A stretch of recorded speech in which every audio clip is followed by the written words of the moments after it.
इन्होंने 75वां आजादी का अमृत महोत्सव मनाया। किस बात का अमृत महोत्सव है?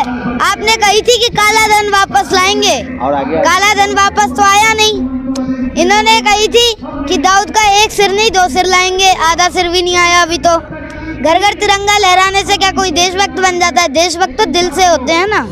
अगर ताली थाली बजने से कोरोना भागता तो इतनी मौत नहीं होती। अडानी अंबानी तो मार ठग हैं, इन सब की तो आपस में मिली बैठ है।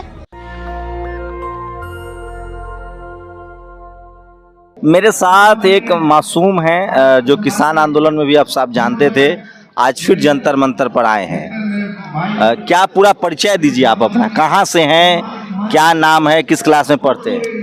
माय नेम इज संगत सिंह, मैं भरतपुर राजस्थान से हूँ। एकमात्र अजय रियासत जिस पे आज तक कोई कब्जा नहीं कर पाया, और मैं 5th क्लास में पढ़ता हूँ SMD स्मार्ट स्कूल में। तो ये कौन थे राजा जी जो आज तक जिस पर कब्जा नहीं कर पाया?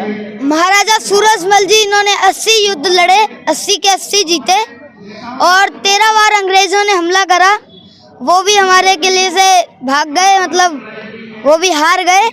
मुगलों ने कितनी बार किया, वो भी हार के चले गए।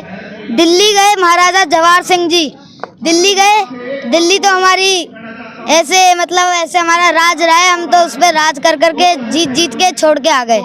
महाराजा जवाहर सिंह जी दिल्ली गए, दिल्ली जीती, फतेह करके वहाँ गद्दी पे गए। तो जब उस टाइम पे तो जो हमारे राजा महाराजा थे वो पंडितों की मानते थे, तो उन्होंने कहा कि इस गद्दी पे राज मत करिए। इन्होंने क्या क्या जुल्म किए होंगे, तो गद्दी ठुकराई। वहाँ से अष्टधातु के गेट थे, वो उठा के ले आए, अपने किले पे पहले रखे। तो मेवाड़ के थे, तो हमने कहा मेवाड़ वालों को, किलों वाले को हमने मैसेज भेजा कि आपके गेट ले जाओ। तो जब कोई लेने नहीं आया तो हमने अपने गेट पे लगाए। आज तक हमारे किले में लगे हुए हैं, हमारे किले की शान बढ़ा रहे हैं। तो पंडित जी लोग ये सब अंधविश्वास फैलाते थे, ये उनको राज करना चाहिए था।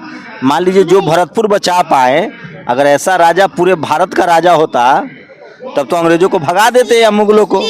हमने ऐसा नहीं किया, क्योंकि उस गद्दी पे बैठ के मुगलों ने बहुत गलत काम भी किए होंगे, तो हमने तो भरतपुर में बैठे बैठे ही पूरी दुनिया हिला दी थी। तो अभी पढ़ाई लिखाई करके क्या बनना है आपको, राजनीति में आना है? I want to be a prime minister. क्यों प्रधानमंत्री ही क्यों? प्रधानमंत्री इसलिए बनना है क्योंकि गरीब मजदूर की आवाज दब रही है।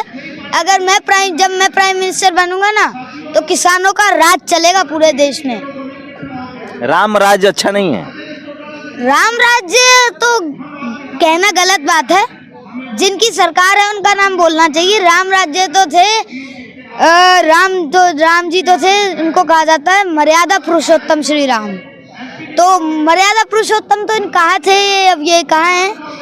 किसान आंदोलन में 750 किसान शहीद हुए, इन्होंने तो उनके लिए मौन भी नहीं रखा। अब ये कैसे राम की सरकार है? राम राज आपको अच्छा लगता है? जो भगवान राम वाला राज था वो अच्छा है? अच्छा था? अच्छा था, पर ये जो लोग हैं ना, ये उस राज्य को, उस राम राज्य को ढंग से संभाल नहीं पाए। हम इस पर तो आएंगे। जैसे उस राम राज्य में शंभुक का वध हुआ, उस राम राज्य में बाली का छुप के वध हुआ, उस राम राज्य में सीता को अग्नि परीक्षा देनी पड़ी महिलाओं को, वो ठीक था? देखिए राम राज्य वो आप बात छोड़िए, अभी आप मेरे को तो आप ये बताइए, अभी फिलहाल की बात करिए।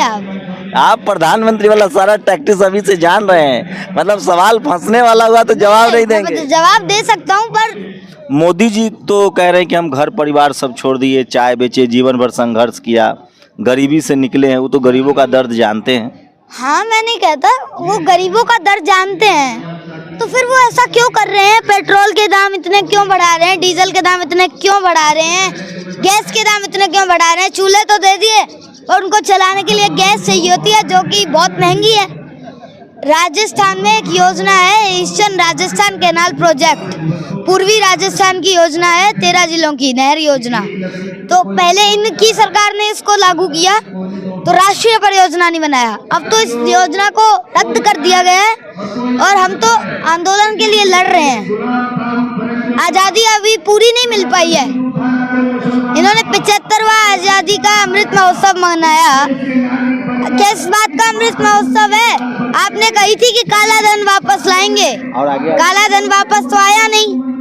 इन्होंने कही थी कि दाऊद का एक सिर नहीं 2 सिर लाएंगे, आधा सिर भी नहीं आया अभी तो। इन्होंने कही थी कि भाई किसी भी चीज़ की दिक्कत नहीं आएगी, बेरोजगारी नहीं होगी। बेरोजगारी कितनी बढ़ गई, महंगाई नहीं होगी, महंगाई कितनी बढ़ गई, जेब में आपके पैसा बचेगा। घर घर तिरंगा तो लहरा दिए। घर घर तिरंगा लहराने से क्या कोई देशभक्त बन जाता है? देशभक्त तो दिल से होते हैं ना। ताली थाली बजवा के कोरोना भगवा दिए। अगर ताली थाली बजने से कोरोना भागता तो इतनी मौत नहीं होती। अच्छा, पेट्रोल डीजल कह रहे हैं, मोदी जी का खर्चा भी तो है, दुनिया भर में घूमते हैं, वहाँ इवेंट मैनेजमेंट करना होता है, तो खर्चा नहीं होगा? टीवी अखबार में ऐड देना है तो हिंदू। आप देश को गरीब कर दोगे क्या? अपने लिए देश को गरीब कर दो, आप देश को खत्म कर दोगे ऐसे? अडानी देखिए दुनिया का तीसरा अमीर आदमी हो गया। अडानी अंबानी तो मार ठग हैं, इन सब की तो आपस में मिली बैठ है। जो 3 काले कानून है, इससे पता लगता है कि क्योंकि इनकी सरकार है। 3 काले कानून आने से पहले गोदाम कैसे बन गए? लेकिन स्टोरेज का कानून था, उससे पहले कानून गोदाम कैसे बन गए? लेकिन कृषि का जब इंडस्ट्रियलाइजेशन होगा, औद्योगिकीकरण होगा, तो देश को फायदा होगा। अरे देश को तो फायदा होगा, पर जब आप दुनिया को ही गरीब कर दोगे, जो अमीर है वो और अमीर होता जा रहा है, जो गरीब है वो और गरीब होता जा रहा है।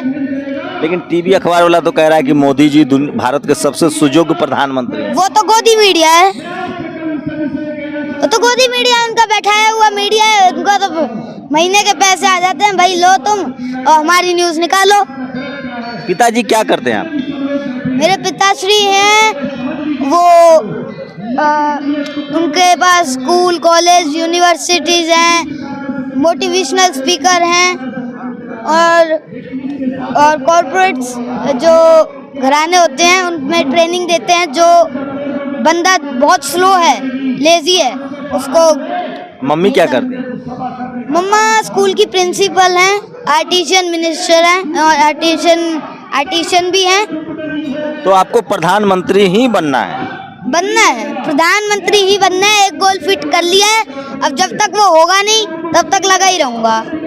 कोई भारत का मतलब मोदी जी और बाकी प्रधानमंत्रियों में तुलना करेंगे तो कोई अच्छा लगता है? चौधरी चरण सिंह जी। क्योंकि वो जाट थे?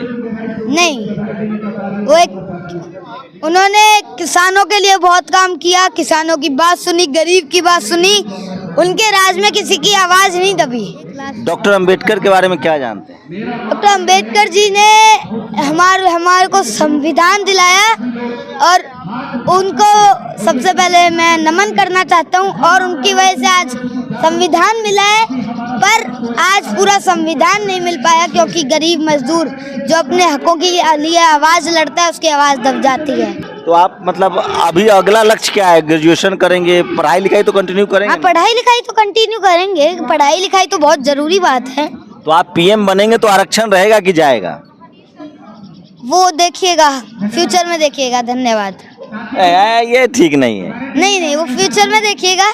हाँ। थोड़ी बातें फ्यूचर में भी पता लगनी चाहिए। हर चीज पहले ही नहीं बतानी चाहिए। मोदी जी तो बीवी बच्चा तक छोड़ दिए देश के लिए। अब उनको छोड़ने दो, उनका जो हो रहा है होने दो। धन्यवाद, मैं चलता हूँ, प्लीज टाइम हो रहा है, आगे भी प्रोग्राम है। धन्यवाद। शानदार है ये बच्चा। मैं फिर कह रहा हूँ, इस देश में किसान मजदूरों के बच्चे को मौका दीजिए, वो शानदार कर सकता है।